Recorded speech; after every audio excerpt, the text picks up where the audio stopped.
Hey, everybody. Welcome to the For the Love podcast. Welcome back. I'm happy to see you. We've been on a summer break of sorts, largely. Yeah, and kind of a slow roll back in. Yeah, exactly. Because you've got some other work I got you're stuff. doing.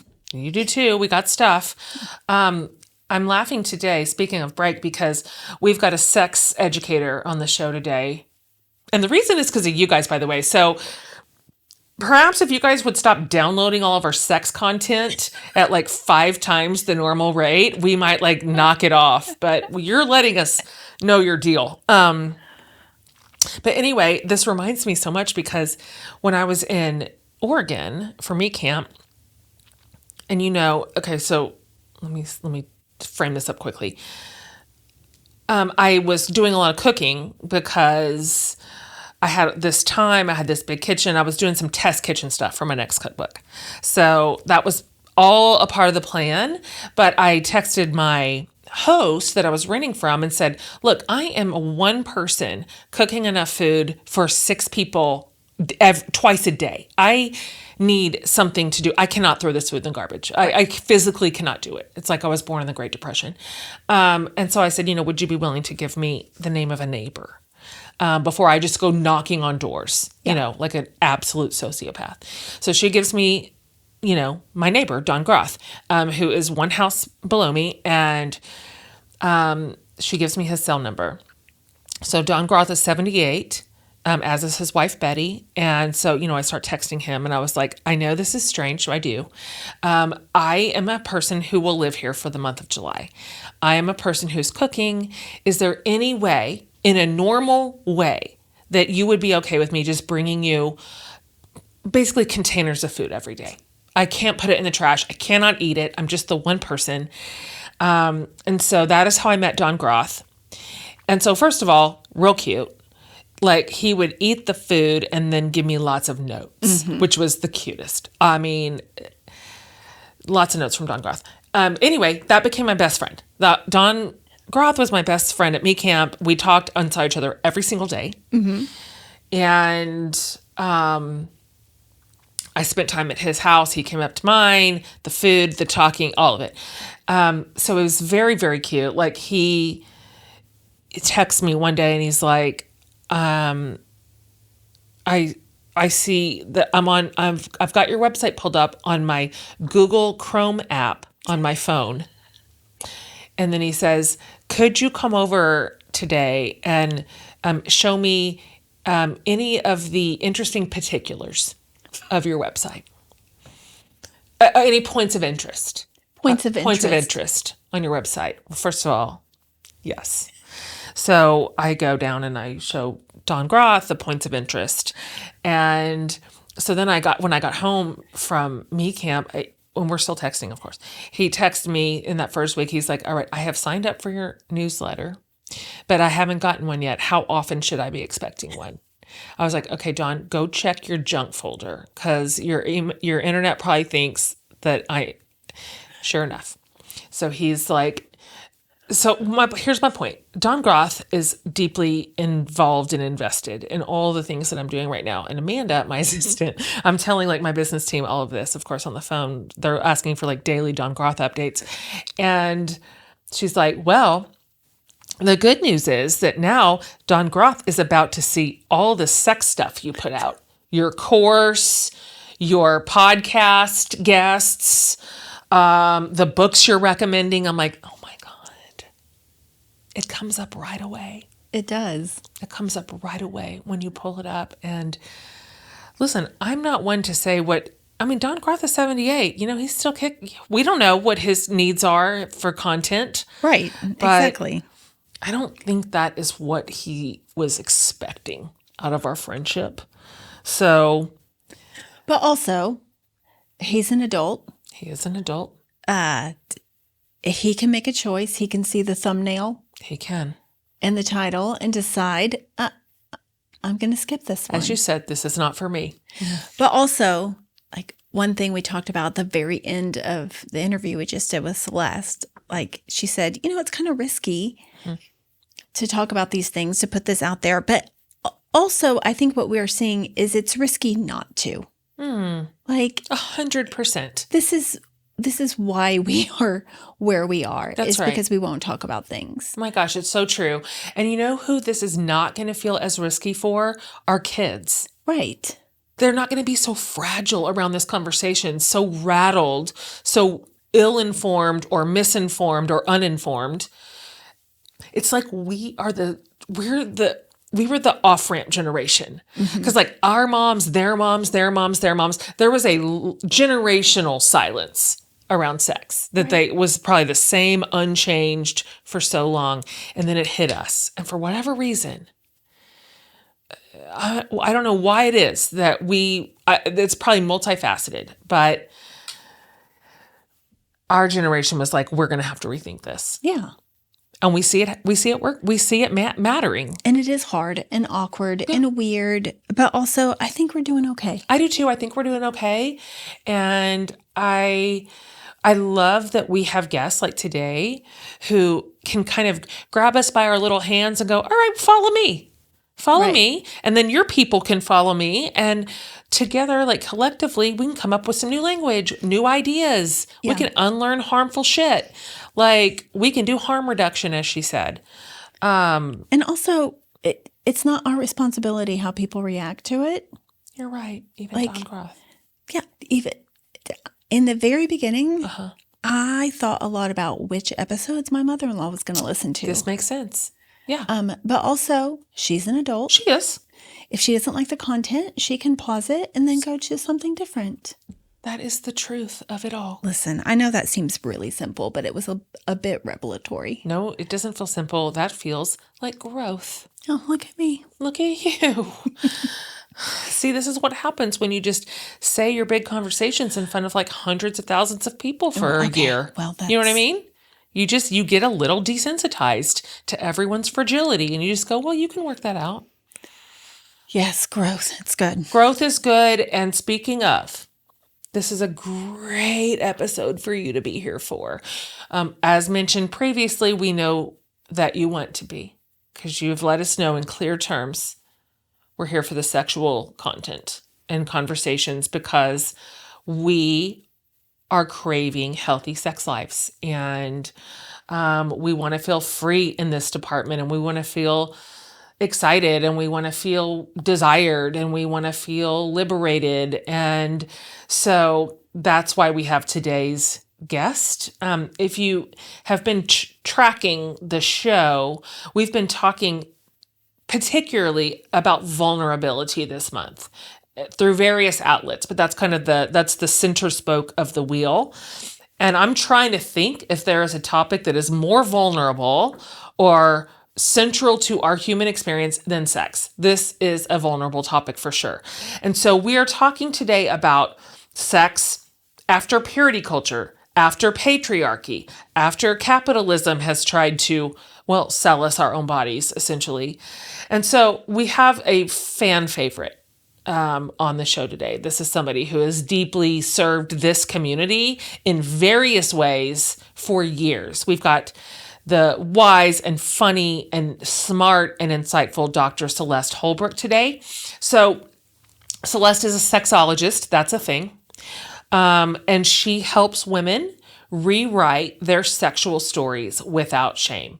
Really, no matter who you are, no matter what you bring to the table, there is so much hope for you, so much possibility, so many new things in front of you that you can still learn and still enjoy. So her book, which is called Missionary Position, is a very funny. I mean, if you've been around Celeste, she's hilarious. Hopeful guide to doing just that. So if you remember, Celeste was the expert in my sex ed me course. And then she was big fan fave on the last Jen and Friends cruise, where she just like brought her content right in the middle of our crew. And it was spicy in a good way. So if you don't know her yet, you're going to absolutely love her. So whether you are partnered or solo, whether in a faith space you are deconstructing or reimagining or not invested or involved at all, this conversation is freeing. It's practical And I think you're going to be thrilled to hear it. So we are so delighted to welcome the absolutely incredible Dr. Celeste Holbrook.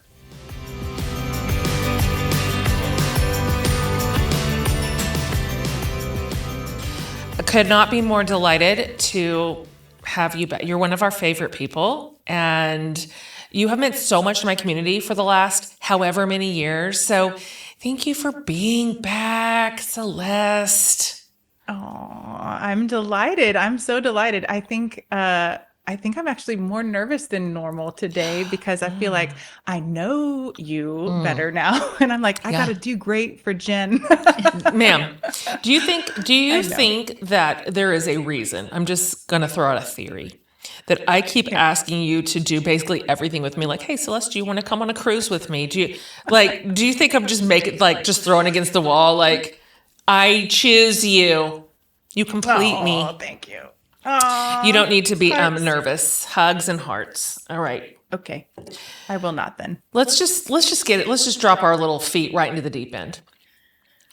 A lot of my community knows you, and you have taught them and instructed them and served them, and they've been around you and underneath your leadership. But for those who are new to you today, you describe yourself now, which is an important moniker, as a woman who loves sex.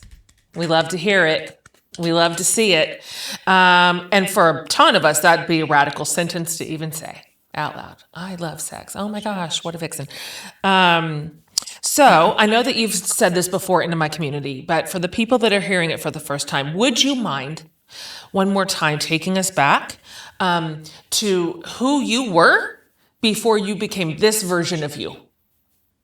Sure. So there is a meme that goes around every once in a while on Instagram about, 17-year-old version of me would be so proud to see me where I was, to see where I am now. Yeah, Those people did not grow up evangelical. Oh my God, that is so true, Celeste. Our 17-year-old selves would be stunned. Horrified. Right down the slippery slope, like they said. I would be fasting for me. Same. Oh my gosh. Yeah, 17-year-old me would probably not be proud of me now, but I think maybe that's like the growth, and that's the point. So yeah, I grew up in kind of evangelical culture, purity culture. For those who probably are listening, you know what purity culture is, but it is, getting your sex education from high demand religion, which creates a lot of shame and fear around sex. And so sex historically becomes difficult for a lot of people, especially vulva owners. And so I grew up in small town Texas, just outside of Fort Worth. And I was taught not to have sex until I was married. And so the rule follower that I am, I did exactly that. I did not have penetrative sex until I was married, got married in Austin at the age of 27. Thought I was the last one. Sure. It's hilarious now to think about it. Yeah. They're barely thinking about marriage now at 27. I know. They're like, what? know. I'm a baby. Yeah. Yeah. Yeah. So got married at 27. Most of my friends were already married. Had sex for the first time, and it was incredibly painful. Yeah. And I thought, do I just have like a broken vagina? I was told the prosperity gospel of sex, that if you wait, sex will be good. Totally. And so I was just betting on that. That was the bargain. And that was the deal I made with whoever. And it didn't work out that way for me. And it doesn't work out that way for a lot of people, whether it's pain or shame or intense fear or disgust, which is also a trauma response in sex. So I spent the next year of our little freshly married life really struggling and feeling a lot of shame and fear, and also anger towards Bougie Nate, who is in there. I was like, you should come. We could be like Travis and Taylor. Oh my gosh. Plus we talk about Bougie Nate all the time and all the things we do, and he never makes an appearance. So No, he's so private, you guys. He's so private. he's like Amy, like invisible on the internet. Yeah, he really is. He really is. He's funny. So Bougie Nate and I struggled a lot our first year of marriage, and he did not grow up in church or in purity culture, and so this was all kind of foreign to him. But of course, he's an excellent human, and so really trying to like be gentle and safe for me. After a year, I went to an OB-GYN who said I should just have a baby to Sure. fix this. Solves it all. Honestly, if you've got a problem, just throw a baby at it. And I feel like you'll find your way through. Oh, yeah. Babies fix They everything. do. Everyone says that. Yeah. Everyone says Yeah. that. Yeah. So got some pretty terrible advice. And so I decided I'm already getting a PhD in health behaviors. I will start studying sexual behavior. So when I say sex education saved my relationship, I am not being bombastic. It really did help me find myself, learn a lot about my body so that I could experience pleasure and eventually have pain-free sex, and eventually after that have pleasurable sex. And so now I feel like, for another Taylor Swift reference, I feel like I bought back my master's. I love like this. when she was talking about that on the on the I love podcast, this. I felt emotional for her, and I was like, what is this emotion coming up for me? And I was like, oh, she's talking about her youth, her identity, her diaries, her pictures, her poems from when she was young. Like that's what it felt like to have my sexuality just owned by somebody else for so long. And now that I have it, it feels radical. It feels so good. It feels so liberating. And for me, for somebody who sits in a lot of privilege, I have shit to do, right? I need to be emotionally regulated. I need to get some capacity, right? And so finding those micro pleasures like sex help me manage macro grief of the world and help me stay in the game. That's help so me good. divest my wealth, help me use my body for to stand in intercessory for other people, right? So I feel really good in my life right now. I feel well regulated. I feel ready to full send. Like I feel like that's the place we need to be Totally. in order to do the things we need to do. And so sex is part of that. What a good setup. Seriously. Your book is really brilliant at naming not only purity culture, but also patriarchy and capitalism as part of the kind of oppression cocktail around sex. Can you walk us through how each of those systems affect our relationship with sex? Yeah. We got a lot of enemies. Like, just pick one. Like, they conspired against this healthy space. They did. Beth and Sarah from Pantsuit Politics say we want to be hard on systems and soft on people. And I really love this. Yeah, I really love this. And so just as a tiny bit of history, because we don't talk about this enough, I want us to think about patriarchy as an umbrella, and underneath the umbrella, what it fosters or what it supports are things like white supremacy, capitalism, purity culture. Okay, let's think about those three.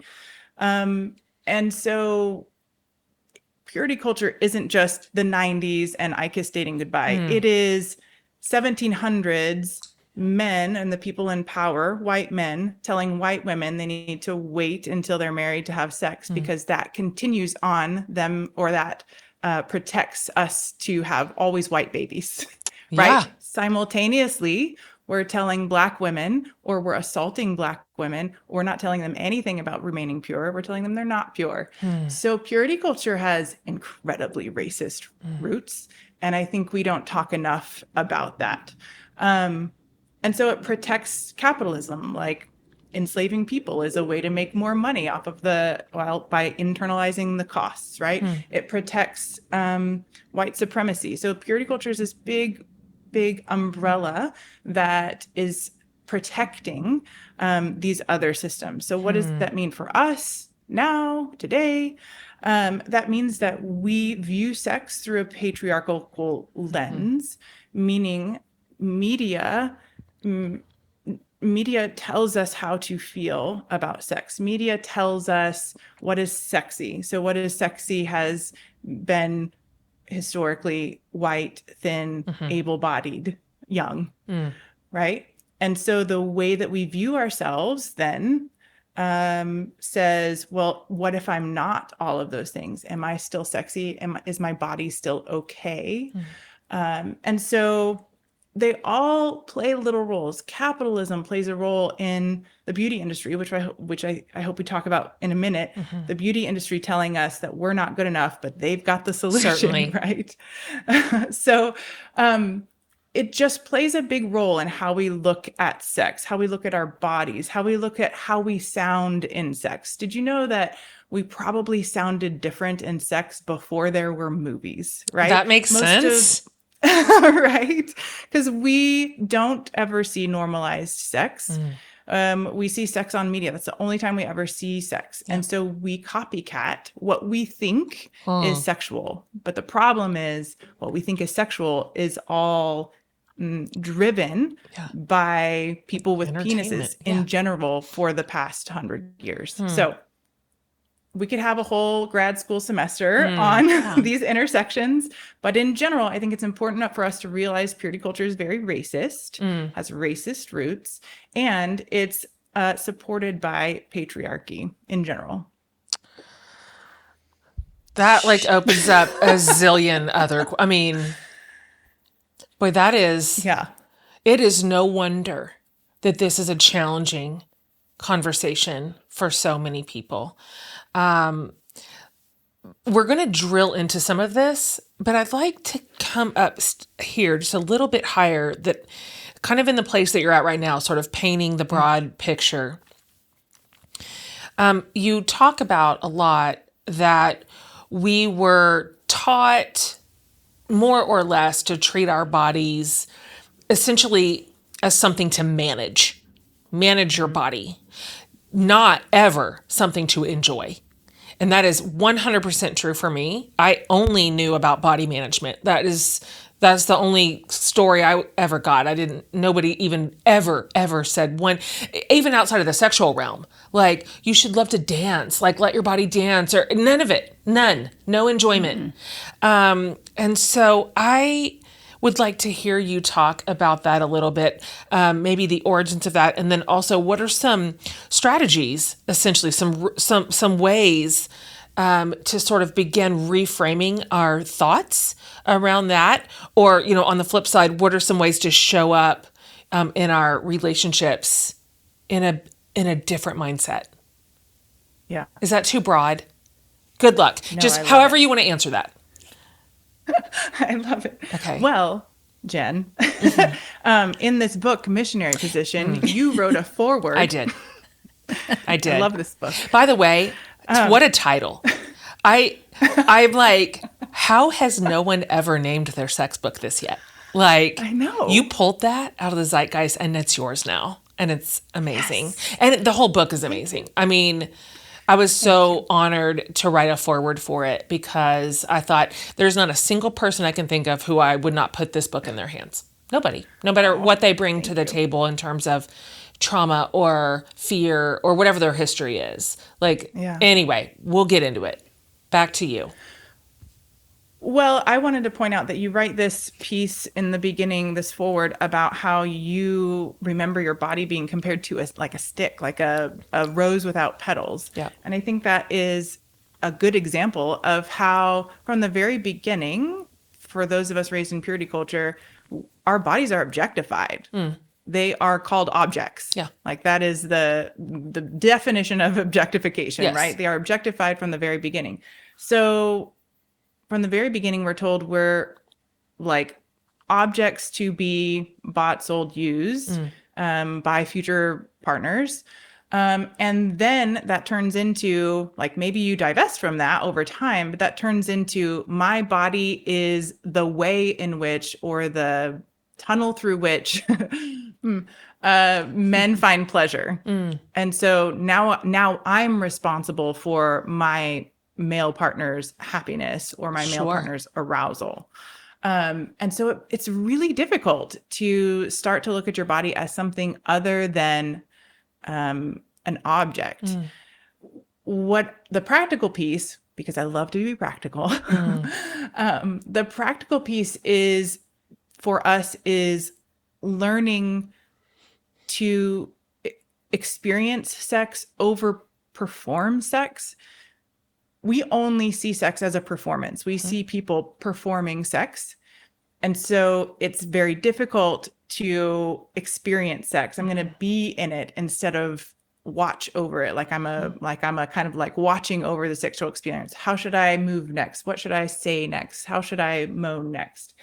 And so the work for us, especially as women, as vulva owners, is to anchor into our sensations, anchor into our body to experience sensuality or the use of our senses. That's the definition of sensuality. Anchor into those places in order to experience sex instead of perform sex. We perform a lot as women, a lot. And once you learn how to experience in sex over perform, sex becomes 10 times better, 10 times better. So that would be my practical suggestion for how do we move away from body objectification, even if it's our own. Yeah. Yeah. I love the way the book is structured and laid out. You do teach about the history and, talk about trauma, talk about your own experiences, but then you move into introducing the 4 inner missionaries.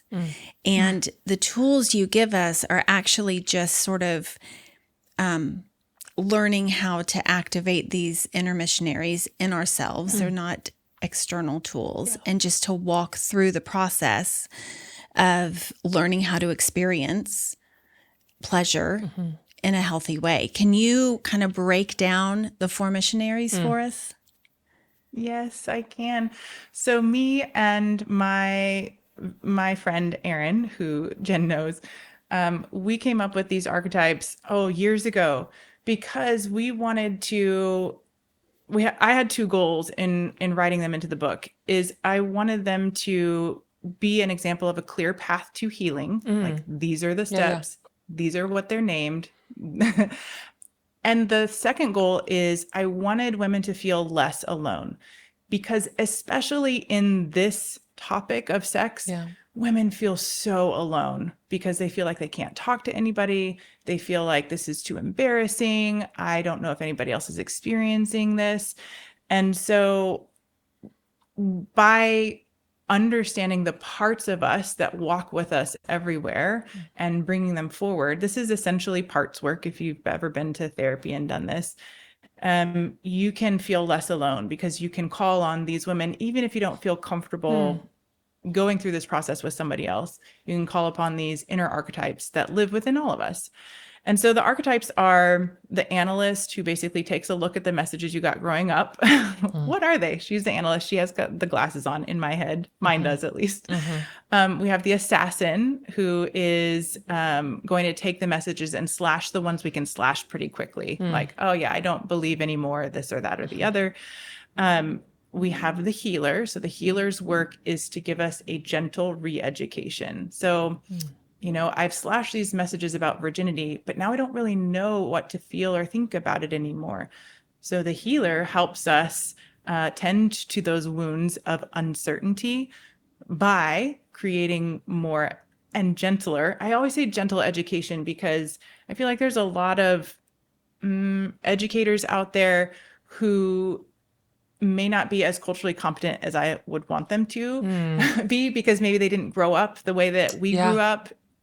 And I want to be gentle. I want to give you options. And if you like them, great. If you don't, that's also fine. But I want you to be educated, right? We want to be gentle with it.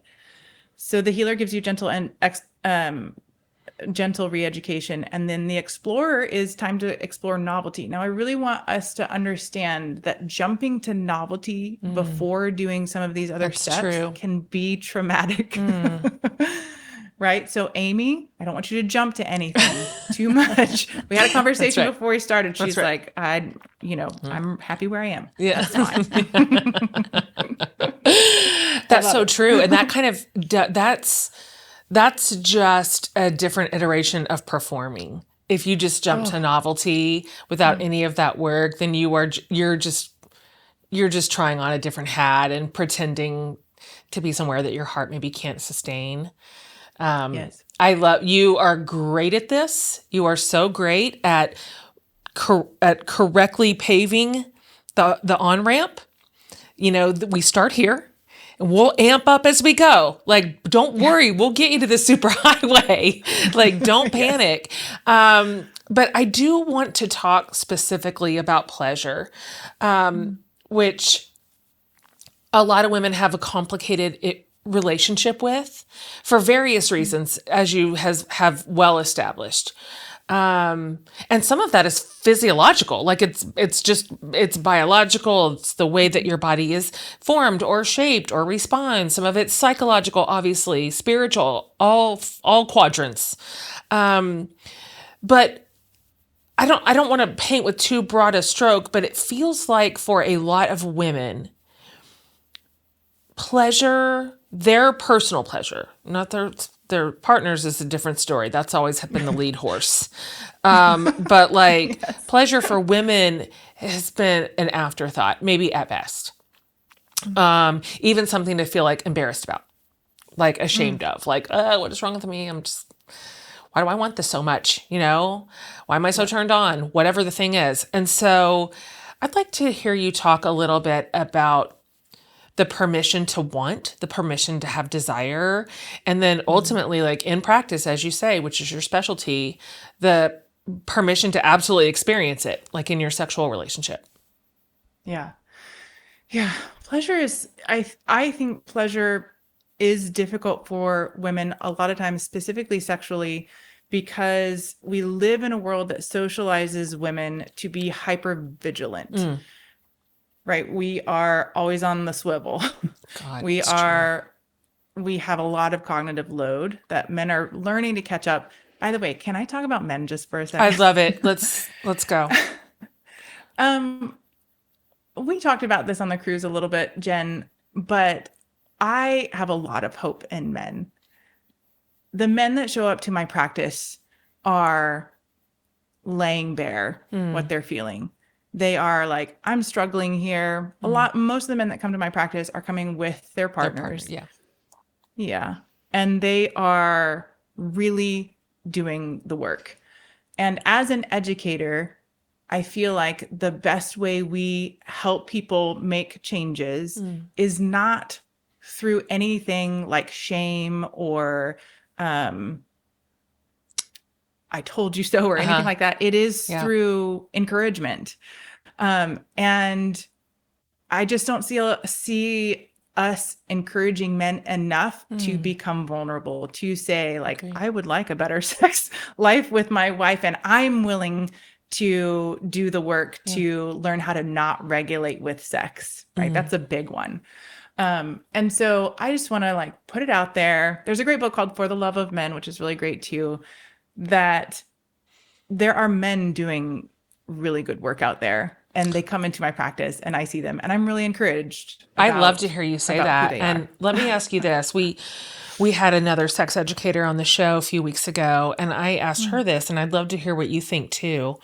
Because you have an interesting vantage point in that you are a sex therapist and educator. So you literally have men sitting in front of you having this conversation.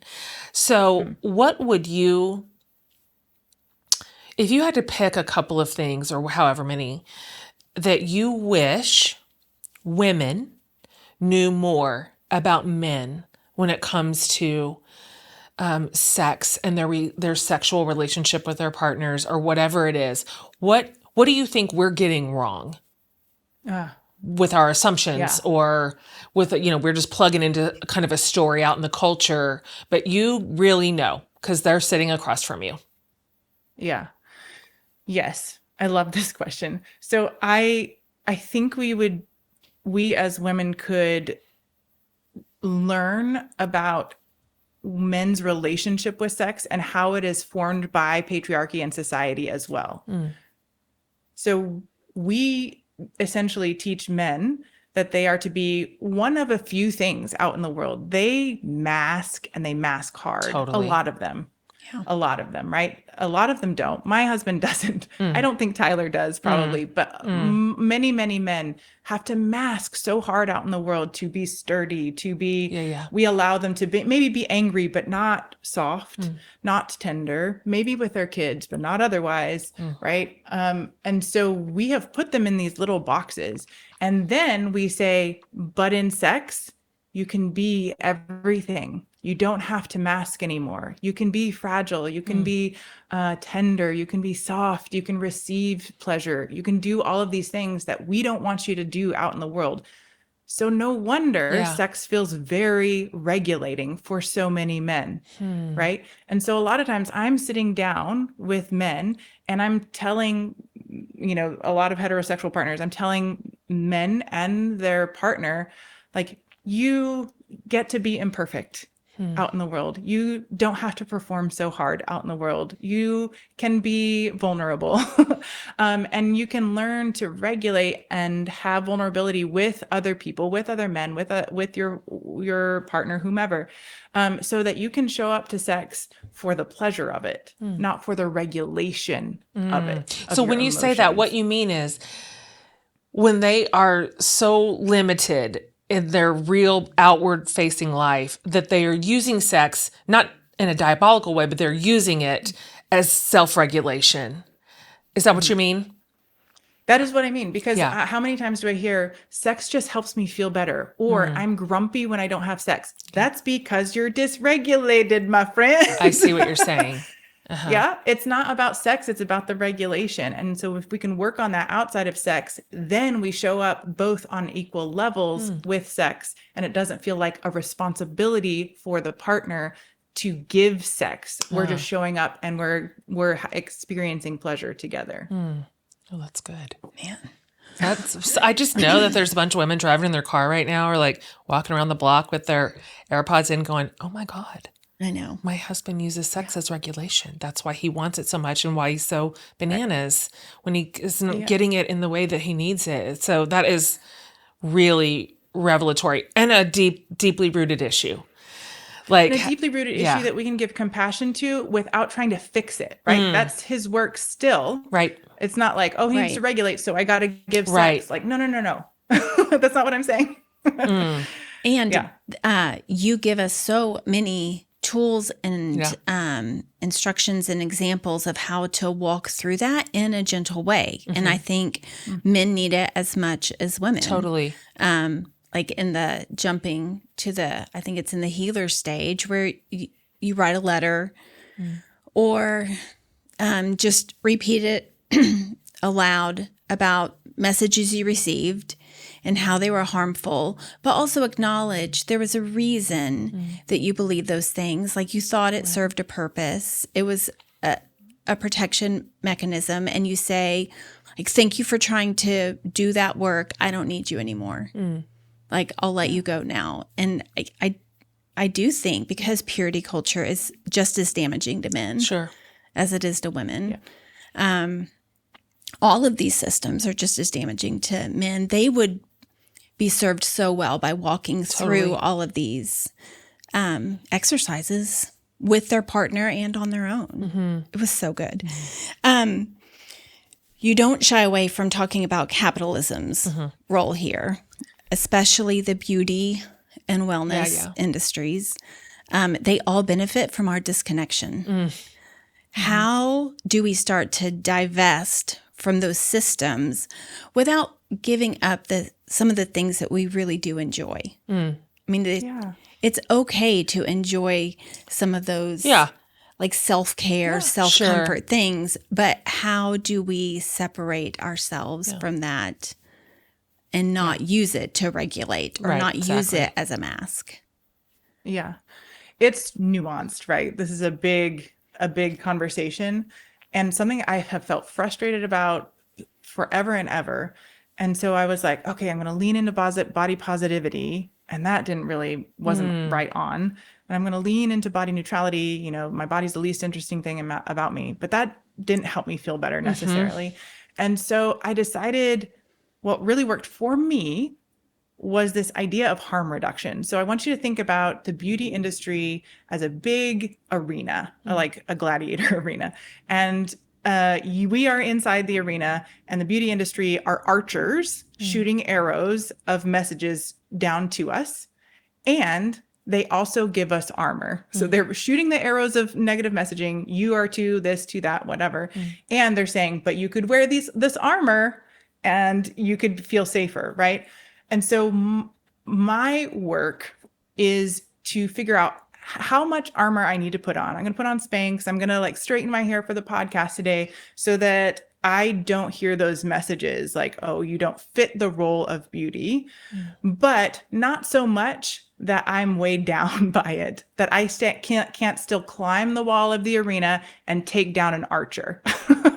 So this is my head. This is what I think about, is a harm reduction approach to beauty, that we do need to be inside the system in order to still take down the system, right? I still need to do certain things in order to feel comfortable enough to speak out against patriarchy. I still need to dress up to go speak somewhere.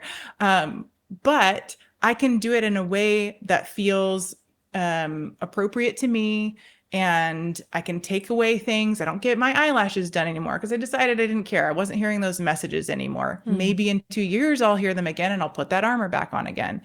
But for me, a harm reduction approach to beauty was the best way forward for me, because I couldn't get rid of completely the negative messages just by like toxic positivity through it. Like, no, I love my body. Like, I do love my body. It's a fantastic body.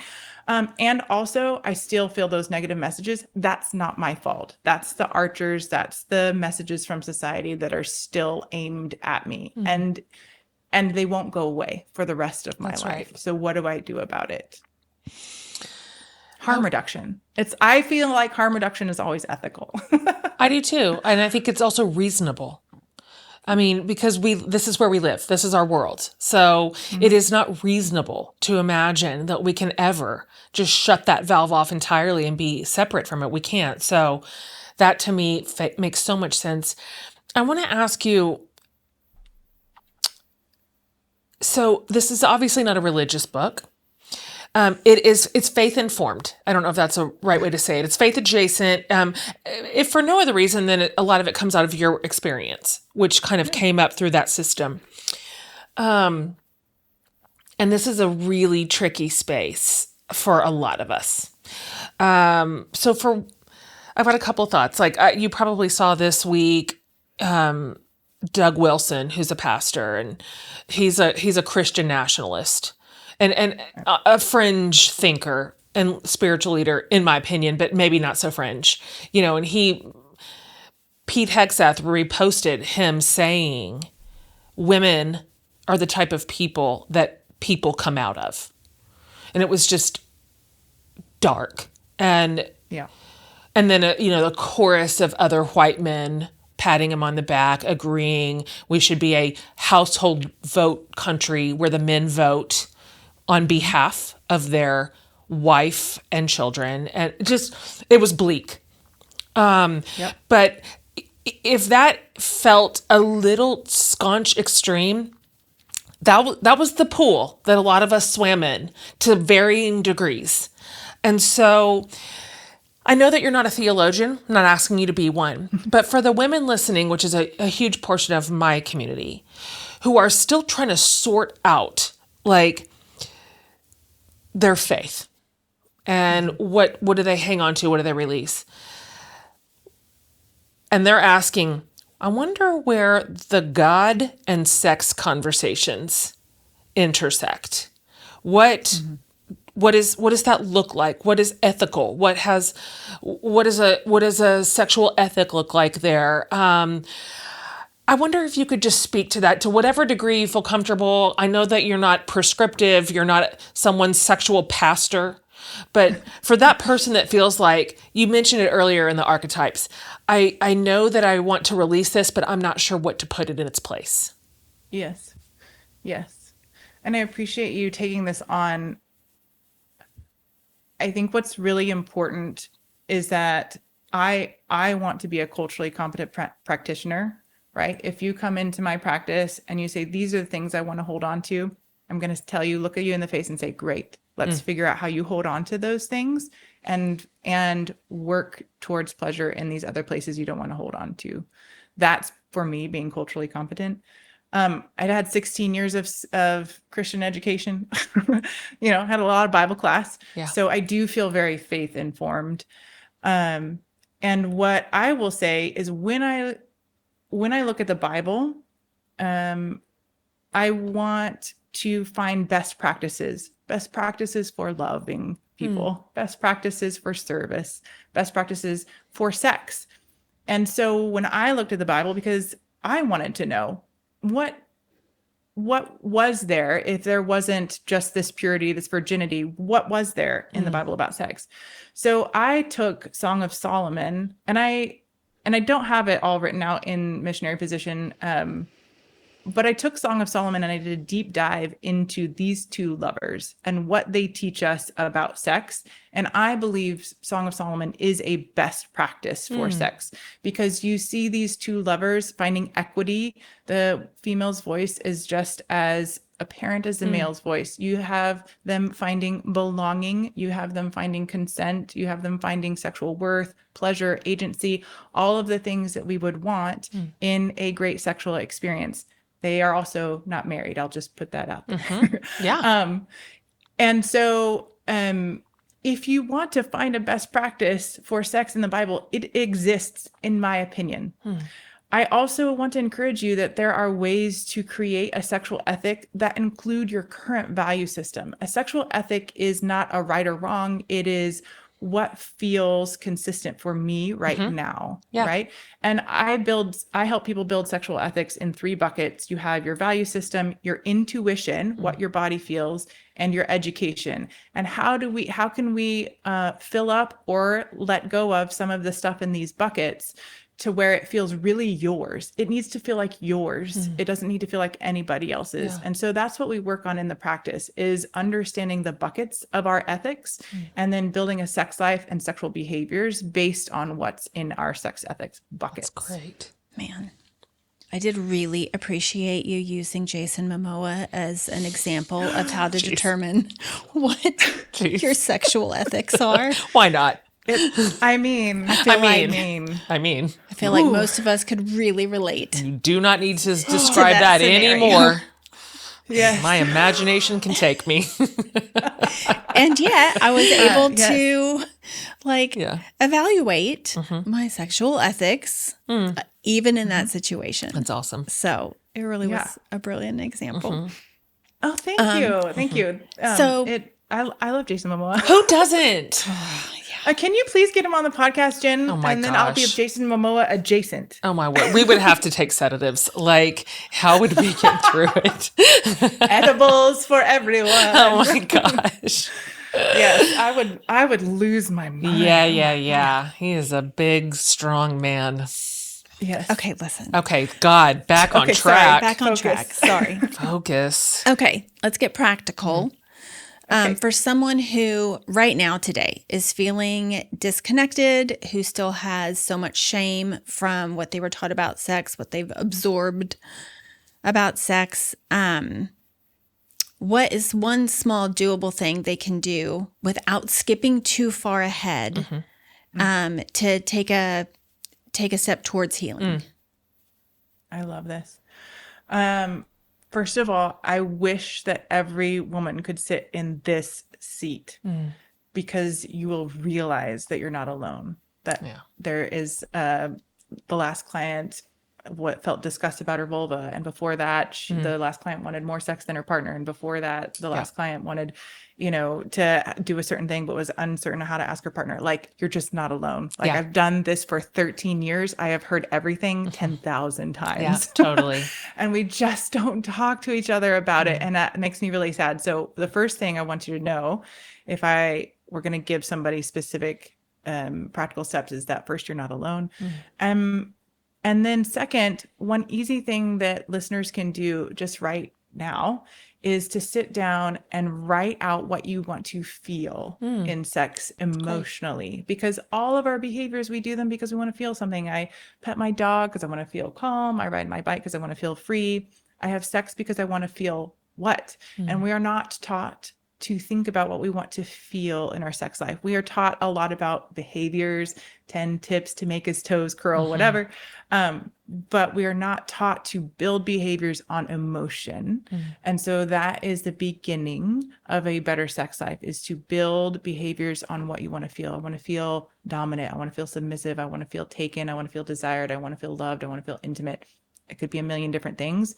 Focus on what you want to feel and then write down the behaviors that help you feel that. And that's your first step into reinventing your sex life. Love this.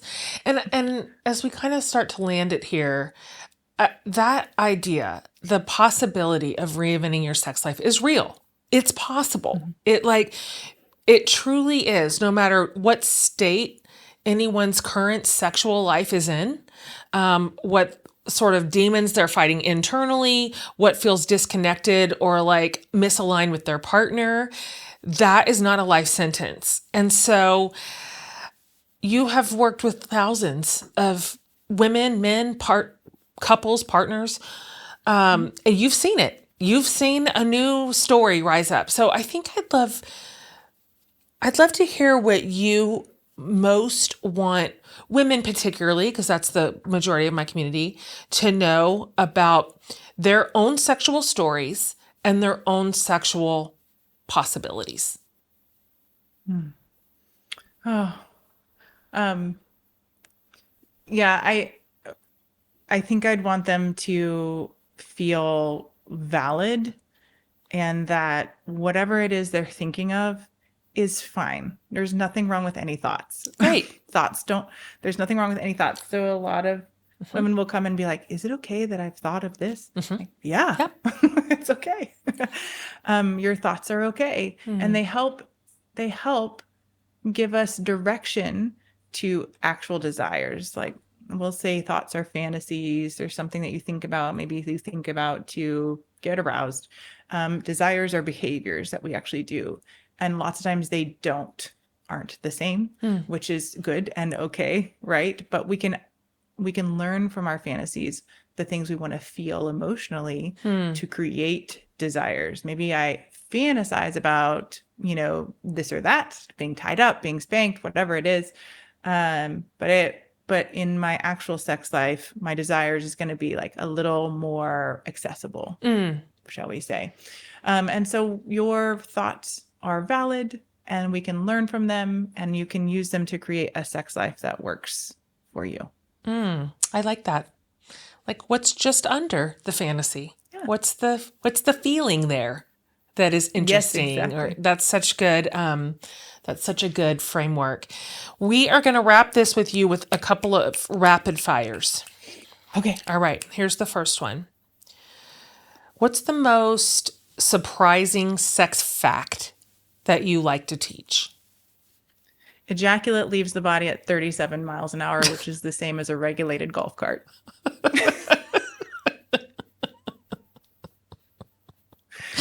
Boys love this. God, I wasn't ready. I wasn't ready for that. I wasn't ready for that. Did you say 37 miles an hour? That's so 37 fast. miles an hour. I guarantee you, anytime you tell a penis owner this, I guarantee you, Jen, they'll be like, mine is unregulated. Oh, boy. Every time. Oh, jeez. Every time. Wow, that's a really good one. What you got? What's the rebellious thing that you now believe about your own body? Ooh, I like that.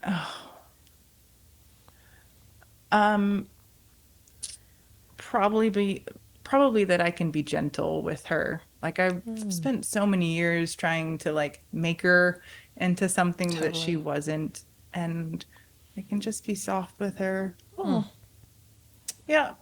That's so precious. Yeah. And rebellious. It's sad that that's rebellious, but it is. Yeah. How about this? In your opinion, what's the best sexy time soundtrack for you? Is it words? Is it music? Is it silence? Is it laughter? I think all of those apply in my own sex life a lot of the times. I am married to a physician now, but before he was a physician, Bougie Nate was a jazz trombone player. Oh dear. Oh boy. And he was very good. He's like played with Wynton Marsalis and everything. You would never know this about him. So he has very particular choices in music in our house. Very good choices, but very particular. Whereas I grew up like, with Reba McEntire, like our choices were just very different. Anyway, so I would say this is very private, but I would say that we listen to a lot of Tribe Called Quest. Is very sexy, amazing soundtrack for your sex life. Fantastic. I will link that for our listeners. I love a music soundtrack, sexy playlist. And what's one thing you would tell your 17-year-old self about sex? Bless us. First of all, okay, so I was 17 in 1998, and like I was real worried about how small my boobs were. Like very worried. So I would tell her like, girl, do not worry about how small your boobs. Nobody cares. Nobody cares. Like it's all okay. boobs are good boobs, turns out, for men. So it turns out it doesn't matter. So first of all, that. Okay, good. That's a good message. Yeah. God, you remember how we used to think about our bodies back then? The little things that I would obsess over. And when I think back to that little skinny girl, I'm like, what in the land? I mean, what in the whole world? The good news is I think our daughters are doing a little bit better at this than we were. They are. They got a different message, primarily from us, our mouthpieces. Like, so they are way more in love with their diverse bodies, and I love to see it. I do too. Okay, can you, as we finish here? You have so much information, so many resources underneath this 1 hour that we barely even scratch the surface. So can you talk about where's the best place to find you, find your book, whatever, all the things that Celeste has to offer the world about sex? Where are those things? Yay. So you can find me at drcelesteholbrook.com. That's drcelesteholbrook.com. And we have a bunch of things going on. We have rogue retreats that we do in April and October, where if you just want to like submerge yourself into supportive women, to learn more about your body, to learn about resistance. I do that with my friend Erin, who is amazing from Living the Enneagram. Yeah. We have Pleasure Club, which is where we read a romance novel or a sex ed book every other month. And we also have a skills workshop every month. So that's Pleasure Club. You can also work with me one-on-one in the practice. You can book me to speak. I love speaking, you guys. Please come bring me to your group of women. I love, love, love speaking. So yeah, you can follow me on Instagram. It's a lot of fun. I do sometimes tag problematic pastors on my anal play posts. So that's a fun time because we keep it petty. We keep it petty. Oh my gosh, thank goodness. This is why you work so well for me and my community. Like, we will drag you if you deserve it. So yeah, we will. And there is a time and a place for that. That's right. Going back to the beginning when you talked about Sarah and Beth saying we should be hard on systems, soft on people. This book is such a good roadmap of how to be soft with ourselves when walking through this healing process. Yeah, that's true. And there's certainly a time and a place for Female Rage the musical, but it's not when we're talking to our younger selves and looking at the things that we believed and trying to release them. Yes. That's so true. She deserves all the grace. I'd like your 17-year-old self to know that you're one day going to have a PhD in sex. Let's get excited, young Celeste. A doctorate in sex. Yeah. Like, it's pretty great. That is surprising information for 17-year-old Celeste. Oh man. Thank you. Oh man. Well, thank you, Jen. Yeah. Thank you, Amy. This has been just so lovely. I, as always, want to tell you my appreciation for bringing this content to the world. I recognize it's a risk, and I always want to tell you how appreciative I am because I think it's so needed and necessary. Girl, please, I will just grab you by the arm and shove you out in front of my community for the rest of our lives. Like, I'm like, I'm still working it out, but look at what Celeste knows. She's got a doctorate in this. So she will teach us the ways. She's got tricks. I mean, my favorite, I included it in your forward, but I was telling Amy before we hopped on, I'm like, look, here's what you need to know about Celeste.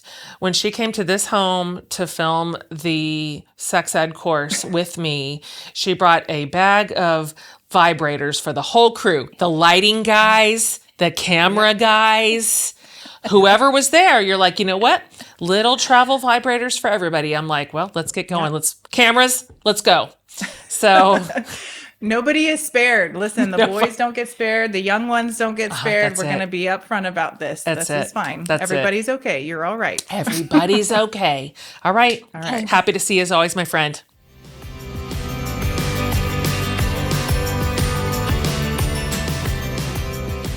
All right, everybody. Thank you for being here today. I hope that conversation was useful. I heard a couple of zingers that I'm going to think about the rest of the day. It's so important, I think, that Celeste is one of those educators that helps us look at root causes, fundamental systems, like the big story, and then we can like nestle our little stories inside of it in like this healthy, holistic way. And so if this episode served you, we'd love for you to share it over at jenhatmaker.com under the podcast tab. We'll have this episode, we'll have the show notes, I'll have links to everything Celeste just said about her work, where to find her book, all that stuff. Also, there's a voicemail possibility for you over there. You can hit the send voicemail button and leave a message for me and Amy. Anything that you heard today or want to add to the conversation or something that was useful or another question that you have. We love to get those and we listen to all of them and we round up a whole bunch of listener submitted questions and do dedicated episodes just to you. So you may find your little voice right on our podcast one day. So thank you for doing that. And thank you for joining us. If you have not already subscribed to the show, take 5 seconds. That's all it'll take and do it. Wherever you listen to your podcast, just add or follow or the plus sign, and that's it. This show will automatically populate into your podcast library and you'll never have to look it up. All right, you guys, we are delighted to bring you episodes week in and week out, and we have such a great fall lined up for you. So we'll see you next week.